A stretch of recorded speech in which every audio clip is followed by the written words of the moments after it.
Mesdames, Mesdemoiselles, Messieurs, bonjour, bienvenue sur AB Motor dans le magazine Legends Cars Cup où on se retrouve sur le circuit de Zandvoort aux Pays-Bas dans le cadre ni plus ni moins d'un meeting DTM. La preuve que ces Legends Cars vont partout et vont surtout assurer le spectacle partout. Alors un week-end de Legends Cars, ce sont 3 courses, 2 sprints de 20 minutes. On assiste ici au premier de ces sprints et une endurance de 40 minutes avec un arrêt au stand obligatoire. On aura l'occasion de l'apercevoir et de l'apprécier un peu plus tard dans ce programme. En attendant, regardez, il y avait foule sur le circuit de Zandvoort. Pas mal de pilotes français, quelques étrangers également avec des Belges, avec un Géorgien, on en reparlera. Il s'appelle David Kajaya et il pilote tout simplement la voiture numéro 1. C'est lui qui décrochera d'ailleurs le titre en fin de saison 2012. Et puis quelques concurrents hollandais qui avaient bel et bien l'intention d'être tout simplement prophètes en leur pays sur le littoral néerlandais du côté des dunes de Zandvoort. Alors pour ceux qui l'ignoraient encore, comment est-ce possible? C'est quoi une Legends Car? Eh bien une Legends Car, c'est une voiture de course de type châssis tubulaire. C'est né de la discipline aux États-Unis, bien évidemment, en 1992. Et depuis lors, ça a connu un franc succès puisqu'il y a plus de 20 championnats différents de Legends Cars un peu partout dans le monde. 5500 voitures ont été produites. Petit châssis tubulaire. La mécanique, c'est une mécanique de moto Yamaha, 1300 cm3, 150 chevaux, figurez-vous, pour un poids plume, naturellement, puisqu'on oscille aux alentours de 480 kg. 480 à 520 kg, plus le poids du pilote, on arrive à un total de 620 kg pour ces machines très spectaculaires. Et regardez, la principale caractéristique des épreuves de Legends Cars, ce sont des dépassements en pagaille, véritablement. Alors dans le milieu des Legends Cars, on a l'habitude de dire, eh bien, il y a plus de dépassements en une manche de 20 minutes que lors du championnat du monde de Formule 1 dans son entièreté. Et c'est vrai qu'on se dépasse beaucoup, peut-être pas autant qu'on ne peut le prétendre, mais on se dépasse beaucoup. Et surtout, la moindre erreur peut se payer cash, que ce soit sur le circuit de Zandvoort aux Pays-Bas ou ailleurs. Bien évidemment, c'est très difficile de revenir dans le parcours. Vous le voyez, ces voitures glissent beaucoup même, et de ce fait, eh bien, elles procurent un maximum de sensations, pilotent des doses d'adrénaline assez profondes, un look sympa avec des décos qui ne manquent pas de rappeler bien évidemment certains bolides de la NASCAR du côté des États-Unis, puisque ça vient de là-bas au niveau de l'origine de ce championnat. Et voilà, quand on va trop loin, eh bien ça donne ceci. Ça, c'est Joris Schouten, le pilote hollandais, qui malheureusement a perdu le contrôle de son bolide dans le premier virage à droite du circuit de Zandvoort, le célèbre virage de Tarzan, bien connu bien évidemment. Naguère sur le circuit de Zandvoort, il y avait des grands prix de Formule 1 et déjà à l'époque ce virage de Tarzan faisait pas mal de dégâts. Il y a toujours un bac à sable, on sait que sur les circuits modernes maintenant on a tendance à plutôt mettre du bitume un peu partout. Et bien là-bas il y a du bac à sable et un bac à sable pour ralentir les voitures. Voilà encore un autre concurrent ici en difficulté. Et surtout la possibilité de prendre un maximum de plaisir avec des voitures qui glissent énormément, au look franchement sympathique et à la sonorité particulièrement soignée. 210 km/h en pointe quand même pour ces voitures, avec des attaques où on profite pleinement ici du petit jeu de l'aspiration, et David Kajaya en tête de cette épreuve, le pilote géorgien, et derrière ça remue pas mal avec de nouveau des pilotes en difficulté ici. Grosse bagarre avec notamment la numéro 67 impliquée ici dans cette bagarre. Et à tous les niveaux de classement d'ailleurs, il y a 2 championnats au niveau des Legends Cars. Il y a les pros, pilotes de moins de 50 ans, et puis pour les plus anciens, on va dire les plus expérimentés, restons polis, il y a le championnat Masters qui est organisé. Ce qui nous donne des bagarres à peu près à tous les étages, et si on ne se bat pas pour la première place, on prend quand même un maximum de plaisir. Alors cette première manche sprint de Zandvoort a été assez remuante, comme on peut le constater, avec l'apparition de voitures de sécurité, bien évidemment sur cette piste ici, pour aller de véhicules d'intervention, pour aller dégager toujours la voiture de Joris Schouten d'ailleurs, la numéro 34. Elle a un autre problème, visiblement, avec un pilote qui est apparemment sur le béret, d'après ce que l'on peut voir ici. Alors ce serait la voiture de Michel Calito, semble-t-il, qui aurait connu un petit problème. Alors ça c'est relativement rare par contre sur les épreuves de Legends Cars, se retrouver un concurrent à l'envers qui est parti en tonneau. Visiblement c'est le cas ici de Michel Calito. On va voir ce qui s'est passé, du moins on espère revoir. Et bien voilà le replay avec un accrochage, semble-t-il, avec la voiture, avec une autre voiture ici. Ah là là, et puis les tonneaux malheureusement pour Michel Calito. Et bien voilà qui est assez étonnant, vue assez étonnante dans cette épreuve de Legends Cars. Alors la bonne nouvelle, regardez, le pilote qui s'extrait de la voiture sans trop de problèmes. Bon ça c'est déjà une très bonne chose. On est à Zandvoort ici, les circuits visités, franchement sympathiques naturellement. Il y avait Spa notamment dans la version 2012 du calendrier. Et on peut déjà vous parler maintenant, alors qu'on est sous régime de safety car ici, en levée de rideau de la course DTM de Zandvoort. On peut déjà vous parler par exemple des circuits qui seront visités en 2013 où le championnat s'élancera les 5, 6 et 7 avril du côté de Dijon, en Bourgogne. Ensuite, place à Charade au mois de mai. Au mois de juin, il y aura 2 épreuves. Le déplacement à l'étranger en 2013, ce sera Brands Hatch en Angleterre, célèbre circuit s'il en est, particulièrement bien adapté avec sa piste Indy aux Legends Cars. Du côté de Manicourt, on se retrouvera à la fin juin dans la Nièvre. Ensuite, pour terminer la saison, en septembre, Albi début septembre, fin septembre, les Dénons et Nogaro pour la finale les 18, 19 et 20 octobre. Et on est toujours sous régime de neutralisation ici sur le circuit de Zandvoort. L'occasion bien sûr de resserrer les positions et pour les pilotes qui sont 10e, 15e, de se dire que finalement rien n'est perdu. On n'est pas encore tout à fait à l'arrivée de cette première épreuve alors qu'on est en train de dégager la voiture de Michel Calito, qui s'est offert une grosse frayeur, la plus grosse frayeur du week-end ici sur le circuit de Zandvoort, avec cet accrochage bien spectaculaire. Et on vous l'a dit, assez rare dès l'instant où la voiture glisse, frappe le mur peut-être, mais pas en tonneau. En attendant, pas le moindre problème pour Michel Calito. Voilà, fin de la neutralisation, on va pouvoir repartir pour la partie finale de cette épreuve. Regardez le chrono, moins de 6 minutes naturellement. Autrement dit, le leader n'est à l'abri de rien du tout. Il ne doit surtout pas commettre de faute. La voiture de sécurité va s'écarter. David Kajaya va pouvoir redonner l'impulsion. C'est Claude Voitaine qui est en 2e position, le pilote belge, qui va sans doute essayer de revendiquer là aussi la victoire. Attention à Guillaume Pijat et François Pijat, les pilotes qui se partagent la numéro 4 et c'est Guillaume Pijat qui est au volant lors de cette première manche. Attention que Pijat et Pijat ne sont pas frères, figurez-vous. Le premier s'écrit P-I-G-E-A-T, le deuxième P-I-G-J-A. Voilà la petite nuance. En attendant, bien 3e place pour cette voiture frappée du numéro 4. Et un peloton très spectaculaire là aussi avec une lutte pour la victoire qui va se prolonger. C'est une habitude dans les Legends Cars Cup, dans les épreuves de Legends Cars jusqu'au bout. Et de nouveau une erreur ici au cœur du peloton. Ah, ça n'en finit pas avec cette fois-ci la numéro 86 qui est allée quelque peu s'égarer. C'est Emmanuel Migne, malheureusement, qui est parti à la faute ici. Alors la bonne nouvelle pour lui, même s'il perd beaucoup de temps, qu'il va repartir en queue de peloton, eh bien c'est que la voiture n'a pas frappé le mur. Il va pouvoir reprendre part à cette épreuve. On revoit l'erreur d'Emmanuel Migne, un travers un peu trop appuyé et malheureusement la voiture qui est partie en pirouette avec un arrêt juste devant le mur de pneus. Vous avez vu que ça s'arrête assez vite. Il est reparti d'ailleurs avec la numéro 86, tant mieux. Ça s'arrête assez vite, ces petites bombinettes. Et on peut aller jusqu'au contact naturellement. Le tout, c'est de ne pas enfoncer le bouchon un peu trop loin, comme dans toute discipline de sport automobile qui se respecte. Regardez les trajectoires élargies.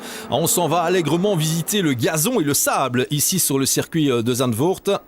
Pour cette partie finale de course, les leaders David Kajaya, Claude Voitaine, Guillaume Pijat en 3e position. Rien n'est fait à ce niveau-là. Et derrière, grosse bagarre également pour la 5e place.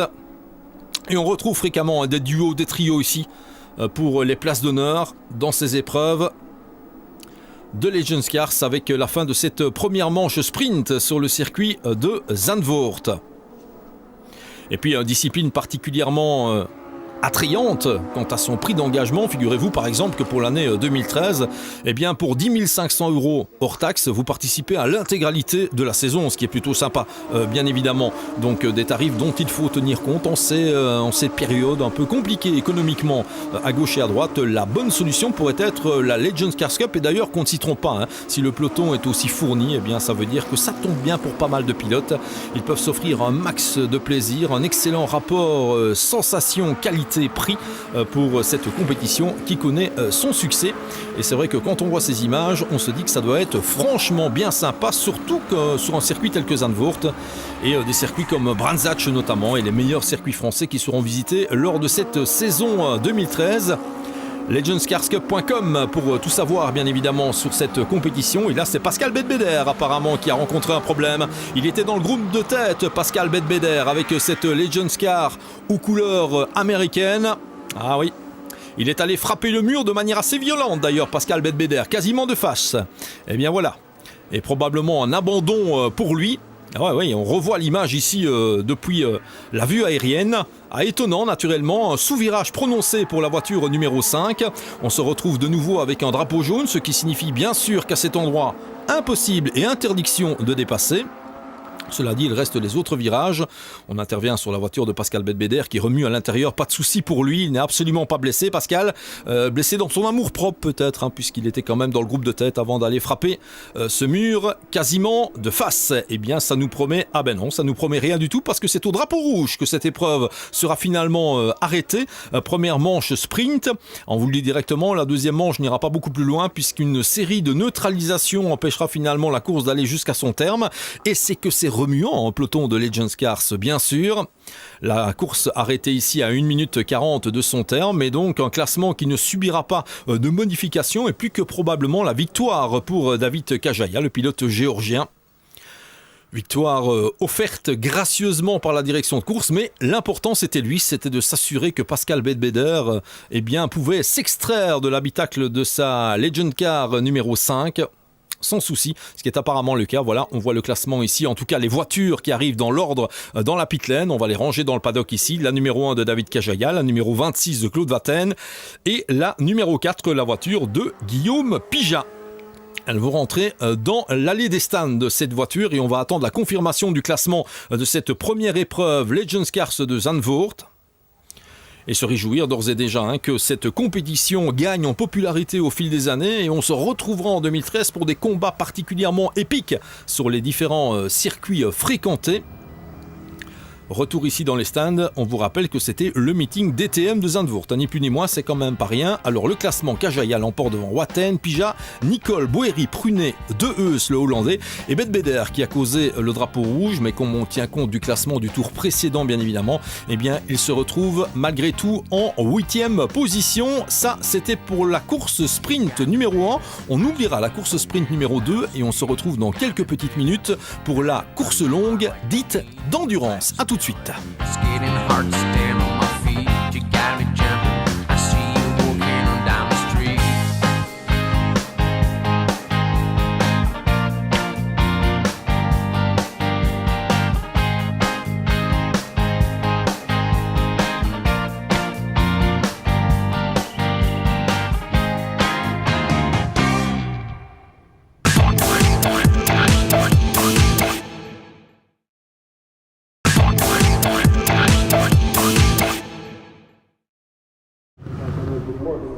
De retour sur le circuit de Zandvoort, sur le littoral hollandais pour la course d'endurance de la Legends Cars Cup. Une course d'endurance, ça dure 40 minutes. Et vous allez voir que dans ces conditions presque aquaplanantes ici sur le circuit de Zandvoort, avec la pluie qui faisait son apparition par intermittence, compliquant la tâche des pilotes bien évidemment, on peut en arriver là aussi à un très très grand spectacle avec ces Legends Cars qui sont prêtes à avaler ces 40 minutes de course en espérant que cette fois on puisse aller jusqu'au bout de l'épreuve bien sûr, avec David Kajaya, Claude Vatten et tous les autres qui se sont distingués lors de la première manche.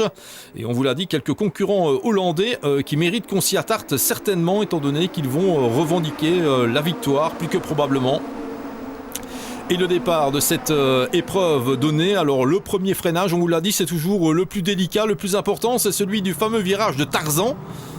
On va voir si tout passe bien pour tout le monde. Ce qui est sûr, c'est qu'on a un duo qui a fait déjà le break en tête de la course.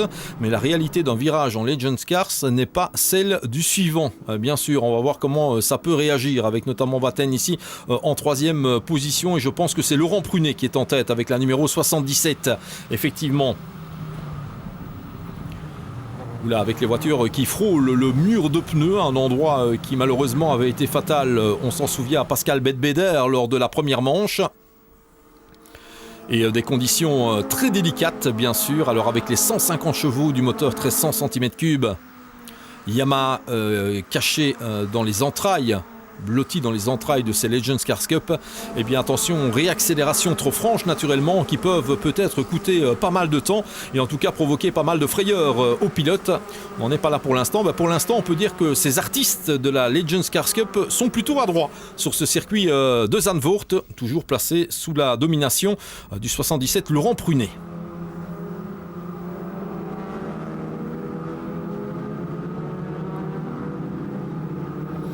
Et le peloton est des trajectoires particulièrement différentes d'un pilote à l'autre. On le voit ici avec David Kajaya perdu dans ce peloton de chasse, on aurait tendance à dire, qui semble un peu prendre ses marques. Et attaque ici en tête de la course. Alors c'est pas parce qu'on est à l'intérieur qu'on va nécessairement plus vite, on peut avoir une trajectoire extérieure peut-être un peu moins détrempée et peut-être faire la différence, allez savoir, quoi qu'il en soit. Eh bien, on peut remarquer que la bagarre pour la première place est particulièrement intense ici sur ce circuit de Zandvoort.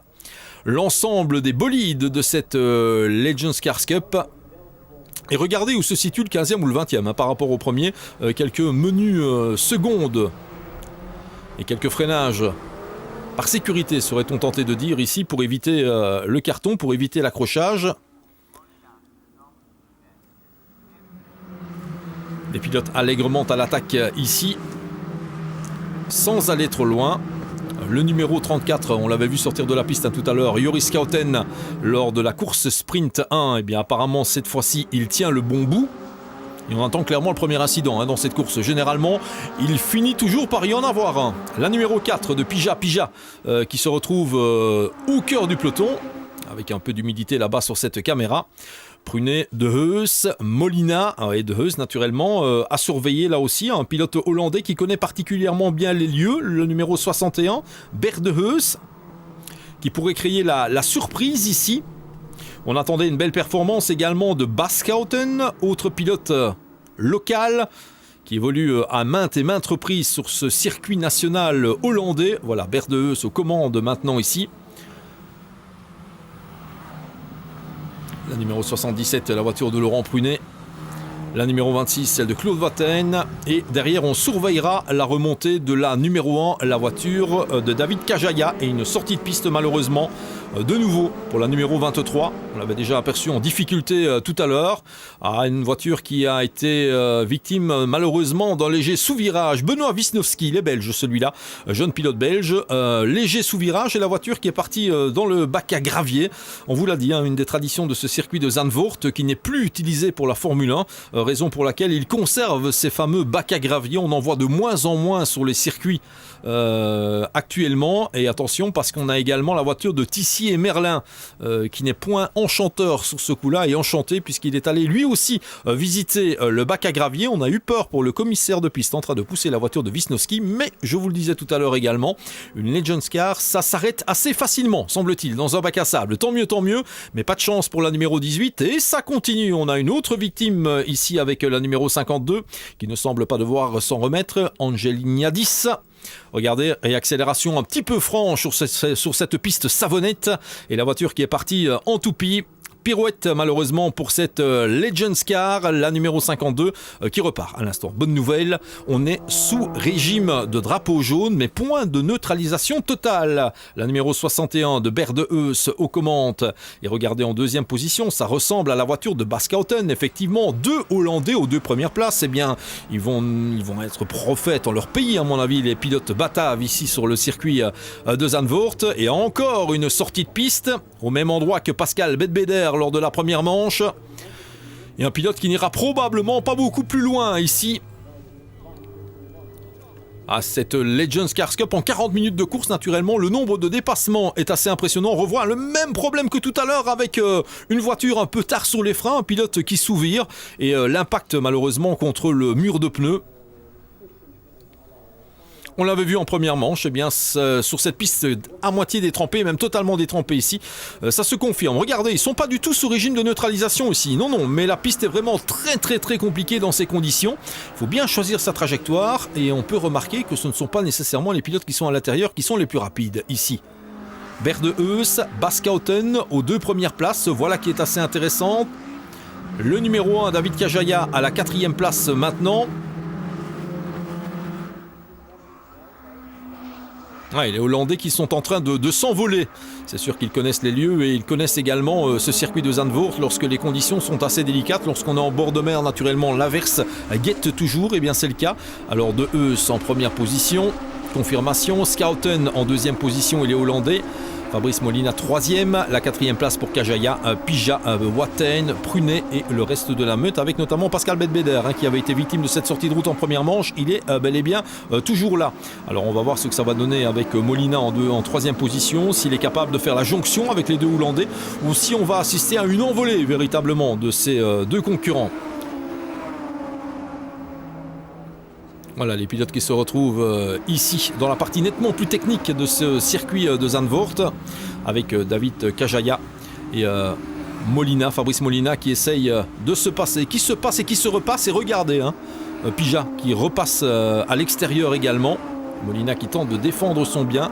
Claude Watten ici avec la numéro 26 qui va tenter également un dépassement. C'est magique, c'est magnifique. C'est le genre de compétition automobile qui font aimer ce sport absolument spectaculaire. C'est vrai que de temps en temps, dans certaines disciplines, eh bien, on a des courses un peu soporifiques. On a un défilé d'auto du premier au dernier tour. C'est pas du tout le cas avec la Legends Cars Cup où ça se dépasse encore et toujours. Et même si on a nos deux camarades hollandais qui sont bien devant, on aperçoit ici Bas Schouten notamment au niveau du classement, eh bien, la bagarre que se livrent Molina, Pija et Watten notamment et David Kajaya également avec la numéro 1 eh bien, est tout simplement magique sur ce circuit de Zandvoort avec une nouvelle attaque de Pija par rapport à Molina, mais ça ne passe pas. Et Watten qui reste en embuscade. Un pilote en difficulté là-bas. C'est Berdeus, c'est le leader Berdeus, effectivement. Berdeus dans le mur de pneus. Ah là là, eh bien voilà, prophète en son pays, pas trop. Prophète dans le mur de pneus par contre, ça c'est clair. Il était en tête de la course, Berdeus. Il n'a pas l'air content, le garçon. Eh bien, on serait déçu à moins. Alors on va s'enquérir de ces nouvelles, mais apparemment pas de problème. Que s'est-il passé pour Berdeus ? Eh bien, on se retrouve maintenant avec Bas Schouten aux commandes de cette épreuve. Et puis, grosse bagarre derrière avec notamment la numéro 4 de Guillaume Pija.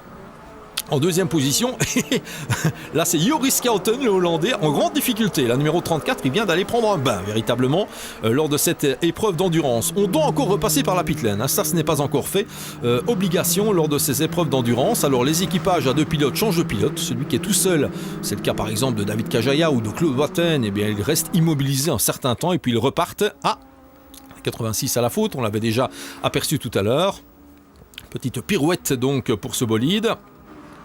Et voilà, les premières rentrées au stand qui se font maintenant, avec notamment la voiture de Fabrice Molina, ce qui veut dire qu'apparemment, eh bien, Bas Schouten, le leader, est toujours en tête de cette épreuve et est toujours sur la piste pour l'instant. On a choisi de rentrer dès l'ouverture de la fenêtre de pit stop pour ces pilotes. On verra si c'est la bonne idée, bien évidemment. On verra si le classement va évoluer après cette fenêtre. Voilà, le groupe de leaders qui rentre à l'instant. Est-ce qu'il contient le leader Bas Schouten ? Eh bien oui, le voici, Bas Schouten à l'avant-plan. Il va trouver place, oulala, lui rentre, alors qu'on ressort un peu plus loin. Je pense que c'était la 77 de Laurent Prunet. Et regardez, ça repart en peloton ici avec la numéro 4 de Pija, avec David Kajaya, avec Pascal Bedbeder également, la numéro 5. Et bien voilà, et Claude Watten également est de la partie. Oh là, avec un tête à queue pour la numéro 31. On est allé un peu nettoyer la voiture et un superbe ralenti. Regardez ça, c'est presque du championnat du monde des rallyes, c'est absolument magnifique. Barcin qui est allé nous faire Legends Car Wash, exactement. Appellation dorénavant entérinée pour cet incident. Et superbe image, cela dit au passage. Magnifique replay. On se retrouve avec le peloton de tête. Oh, Pascal Bedbeder de nouveau dans le mur. Exactement comme en première manche. Pascal Bedbeder, double faute sur ce circuit de Zandvoort. Il ne repartira pas. Vu l'état de la roue avant de cette Legends Car numéro 5, Pascal Bedbeder est malheureusement dans le mur. Et bien voilà. Fixera rendez-vous à tout le monde lors de cette saison 2013 qui fréquentera, je vous le rappelle, les circuits de Dijon, Charade, Brands Hatch, Manicourt, Albi, Lédenon et Nogaro pour prendre une éclatante revanche. Pascal Bedbeder, ici, lors de ce week-end hollandais, eh bien, c'était pas gagné d'avance. Grosse bagarre pour la deuxième place entre David Kajaya et Claude Watten, le pilote belge. Mais ça ne passe pas. On a un Géorgien et un Belge en pleine bagarre et un Hollandais aux commandes. Et derrière, eh bien, on continue avec la numéro 911 qui n'est pas une Porsche cette fois-ci. On continue à aller effectuer des rondes dans les bacs à sable, c'est celle de Migne. Eh bien, marquez pas de chance, quoique, parce qu'il n'est pas resté coincé dans le bac à sable, ça c'est déjà une excellente nouvelle. Retour sur la piste pour cette numéro 911, et de nouveau très belle image, s'il en est, et la preuve ultime que le spectacle est décidément omniprésent lors de ces épreuves de Legends Cars Cup. Et revoici la numéro 13 cette fois-ci. Je pensais que c'était Joris Schouten, mais non, on va quand même un peu varier les plaisirs cette fois-ci. C'est la 13 qui est dans le bac à sable, toujours de ce fameux virage de Tarzan, et attaque de Watain par rapport au leader Bas Schouten, et c'est au tour de Claude Watain d'aller dans le décor maintenant. Il est dans le bac à sable, Watain. Il maintient les gaz à fond. Est-ce qu'il va en ressortir? Oui. Voilà, eh bien David Kajaya va probablement en profiter pour passer en deuxième position, avec une fin de course absolument exaltante, avec une succession d'incidents et d'accidents ici. Rien de trop grave, heureusement, pas de drapeau rouge. David Kajaya qui repasse en deuxième position, et pendant ce temps, la victoire pour Bas Schouten, le pilote hollandais, et la deuxième place finalement pour Claude Watain devant David Kajaya. La Legends Car, c'est ça. Rendez-vous sur le site officiel de cette discipline, legendscarscup.com naturellement, pour tout savoir. Excellente fin d'intersaison et vivement 2013.